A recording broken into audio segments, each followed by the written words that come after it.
KD ಸಿನಿಮಾಕ್ಕೆ ಒಂದು ಹಾಡು ಬಂತು, ಡಬಲ್ ಮೀನಿಂಗ್ ಅಂತ ಹೇಳಿ ಎಲ್ಲ ತಂದು ಬಿಟ್ಟಾರೆ. ಆ ಡಬಲ್ ಮೀನಿಂಗ್ ಹಾಡ ಕೇಳಿ ಅದು ಯಾವ್ದೋ ಚಲೋ ಹಾಡು ಬಂದ್ರು ಅದು ಬೇರೆ ಲಿಂಕ್ ಬರ್ದಿದ್ರು ಬಿ ಅವ್ರಿಗೆ ಹಂಗೆ ಅದನ್ನ ಥಿಂಕ್ ಮಾಡ್ತಿರ್ತಾರ ಅವ್ರು.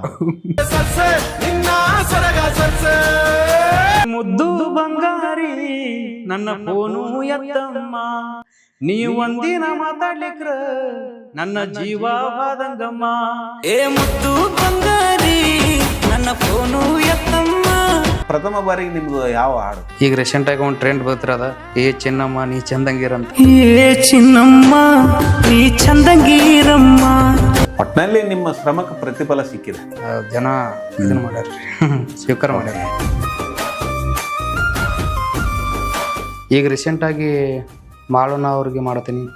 ಓಕೆ, ಯಾವ್ದು ಮಾಡಿದ್ರಿ ರೀಸೆಂಟ್ ಆಗಿ? ಅವ್ರಿಗೆ ಫಸ್ಟ್ ಸಾಂಗ್ ಮಾಡಿದಂದ್ರೆ ಹೇ ಡ್ರೈವರ್. ಒಟ್ಟಿನಲ್ಲಿ ಉತ್ತರ ಕರ್ನಾಟಕದಲ್ಲಿ ಒಳ್ಳೆ ಹೆಸರು ಮಾಡಿರ್ತಕ್ಕಂಥ ಗಾಯಕರಿಗೆ ನೀವು ಮ್ಯೂಸಿಕ್ ನಿರ್ದೇಶನ ಮಾಡಿದ್ರಿ. ಗದಗ ಮಠದಲ್ಲಿ ಅಜ್ಜರಾಶ್ರಮದಲ್ಲಿ ಇದ್ವಿ ಅಂತ ಹೇಳಿದ್ರಿ.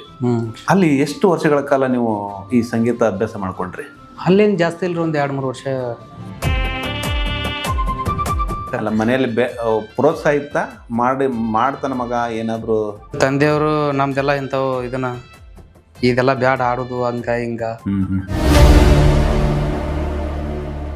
ಇತ್ತೀಚೆಗೆ ಅಶ್ಲೀಲ ಪದಗಳು ಮತ್ತೆ ವಿಶೇಷ ಪದಗಳ ಬಗ್ಗೆ ಚರ್ಚೆ ನಡೀತದೆ.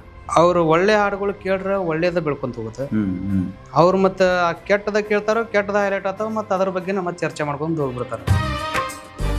ನಿಮ್ಮದೇ ಒಂದು ಸಂಗೀತ ನಿರ್ದೇಶನದಲ್ಲಿ ಕುಣಿಯುವೆ ಅಂತೇಳಿ ಒಂದು ಸಾಂಗ್ ಬಂತು. ಜನಗಳಿಗೆ ಅಷ್ಟೊಂದು ರೀಚ್ ಆಗುತ್ತೆ ಅಂತ ನಾವು ಅನ್ಕೊಂಡಿದ್ವಿ, ಬಟ್ ಆಗ್ಲಿಲ್ಲ. ಯಾಕೆ?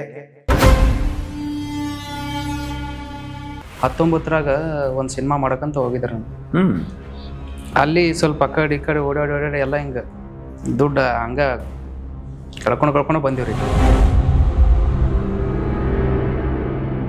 ಈ ಕಡೆ ಲಾಸ್ಟ್ ಸಾಂಗ್ ರೆಕಾರ್ಡ್ ಮಾಡ್ತಿದ್ನಿ, ಈ ಕಡೆ ನಮ್ಮ ಫಾದರ್ ಎಕ್ಸ್ಪೈರ್ ಆಗ್ಬಿಟ್ರು. ಅಯ್ಯೋ, ಜವಾಬ್ದಾರಿ ನಮ್ಮ ಮ್ಯಾಗ ಬಿದ್ದುಬಿಡ್ತು. ಆವಾಗ 45 lakh ಸಾಲ ಆಗ್ಬಿಡ್ತು.